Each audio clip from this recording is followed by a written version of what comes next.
আসসালামু আলাইকুম। মাগুরা ভিউর পক্ষ থেকে আপনাদের সকলকে অভিনন্দন। আমরা এই মুহূর্তে চলে আসছি আড়পাড়া বাজারে।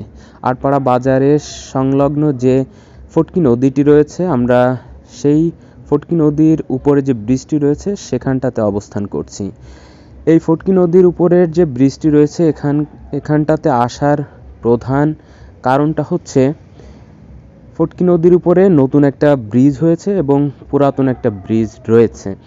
তো আমরা মাগুরা জেলা প্রশাসনের থেকে জানতে পারি একটা নোটিশের মাধ্যমে পুরাতন এই ব্রিজটিকে ভেঙে ফেলা হবে, অকেজ করে দেওয়া হবে এবং নতুন ব্রিজটিকে চালু করা হবে, যার জন্য 3 দিন এই রাস্তার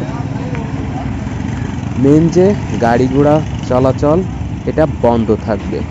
3 দিন এই আড়পাড়া সংযোগ বড় যে বাস, ট্রাক, মিনি বাস বা মিনি ট্রাক এইগুলা চলাচল বন্ধ থাকবে 14, 15 এবং 16 তারিখ, শুক্র, শনি এবং রবিবার।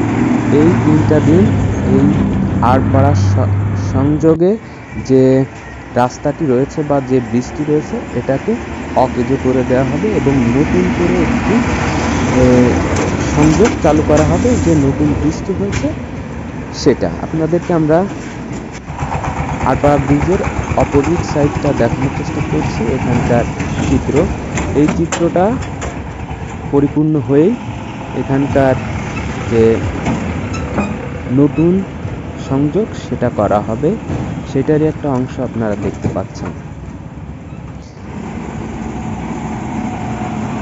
প্রিয় ভিউয়ার্স, আপনারা এর মধ্যে জেনে গেছেন যে আড়পাড়া ব্রিজের যে পুরাতন ব্রিজটি রয়েছে এটা ভেঙে ফেলা হবে এবং নতুন ব্রিজটি চালু করা হবে, যার জন্য 14, 15 এবং 16 এই 3 দিন এই রাস্তা দিয়ে গাড়ি সংযোগ বন্ধ থাকবে। সকলকে ধন্যবাদ।